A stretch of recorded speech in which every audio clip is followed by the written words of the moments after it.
साथियों नमस्कार। साथियों सबसे पहले मेरा यूट्यूब चैनल सब्सक्राइब कर लें और बेल आइकन घंटी दबा लें ताकि जो भी वीडियो अपलोड करें आपके पास पहुंच जाए।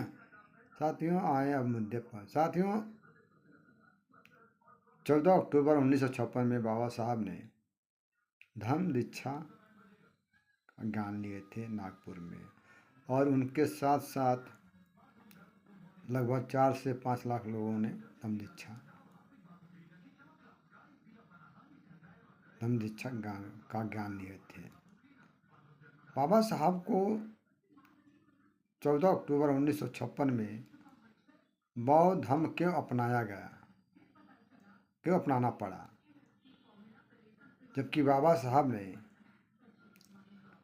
साहब के पास 32 डिग्री थी और 9 भाषा का ज्ञान था, और बाबा साहब ने भारतीय संविधान का रचयिता भी थे और कानून मंत्री भी रह चुके थे। आखिर बौद्ध धर्म क्यों बाबा साहब को अपनाना पड़ा? बाबा साहब को इतना डिग्रियां होने के बावजूद भी ब्राह्मणवादियों द्वारा बाबा साहब को समय समय पर जातिक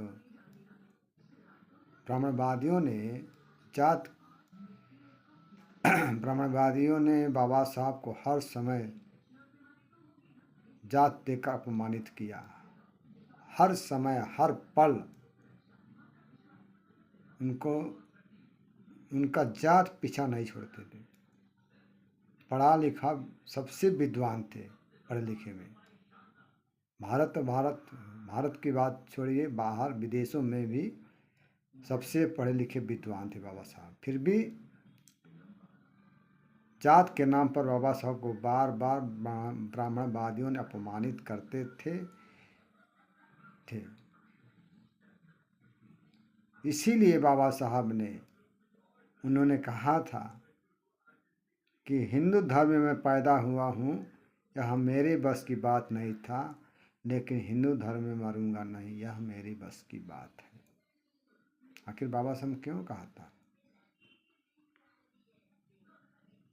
हिंदू धर्म अगर अपना लिया, हिंदू धर्म के लोग अपना लिए होते बाबा साहब को, तो हिंदू धर्म छोड़ना नहीं पड़ता बाबा साहब को।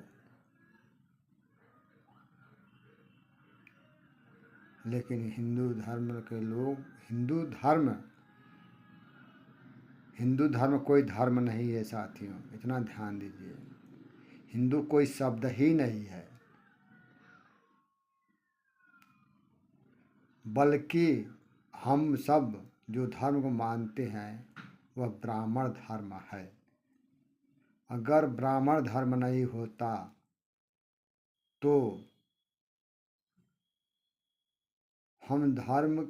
धर्म नहीं होता तो हम लोग भी बराबर में होते।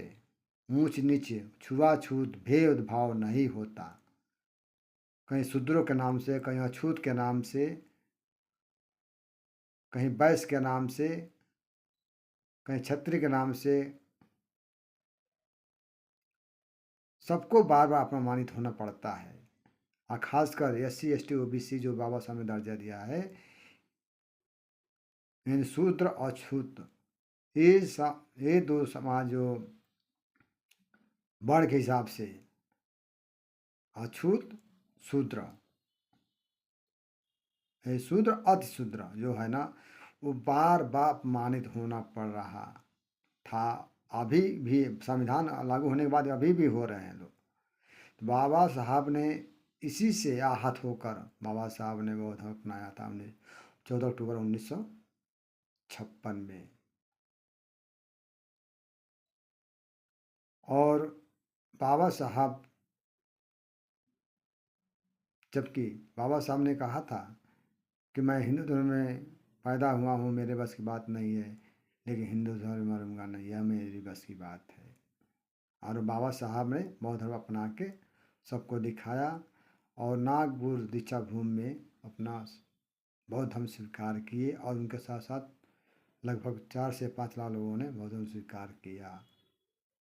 स्वीकार करने के बाद बाबा साहब ने कहा था कि अगर 2 साल मैं जिंदा रह गया तो भारत को बुद्धमय कर दूंगा। तभी ब्राह्मणवादियों को खटक गया।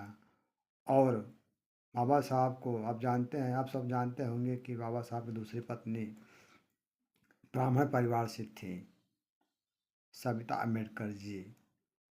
और बाबा साहब को बहुत सोचने की बात है साथियों कि बाबा साहब 14 अक्टूबर 1956 में धम्म दीक्षा का ज्ञान लिए और 1956 में ही 6 दिसंबर को बाबा साहब को देहांत हो गया। अब इसमें देहांत हुआ या कराया गया, यह बहुत गहन का विषय है, क्योंकि बाबा साहब देहांत होने के बाद सविता अम्बेडकर ने बाबा साहब का पोस्टमार्टम क्यों नहीं कराई? क्योंकि बाबा साहब भारत के संविधान के निर्माता भी थे और कानून मंत्री भी रह चुके थे। आजकल आम आदमी का पोस्टमार्टम हो जा रहा है, लेकिन उस समय बताइए, उस संविधान के रचयिता भी थे और कानून मंत्री होने के बावजूद भी सविता अम्बेडकर ने बाबा साहब का पोस्टमार्टम नहीं कराई। अगर कराई होती तो बाबा साहब क्यों मरे, कैसे मरे, ये मालूम हो गया होता, लेकिन सविता अम्बेडकर नहीं कराई। ये बात बहुत सोचने वाली बात है। और मैं बहुजन समाज से अपील करता हूँ कि आप सब भी बौद्ध धर्म की तरफ बढ़ें और अपना जीवन सरल बनाएं। बौद्ध धर्म पाखंडवाद मुक्त है, जिसमें कोई जात पात भेदभाव ऊंच नीच का खाई कोई नहीं है। मानव मानव एक समान, ये संदेश है बौद्ध धर्म का। यही अपनी बात को विराम करते हैं। जय भीम, जय नमो बुद्धाय।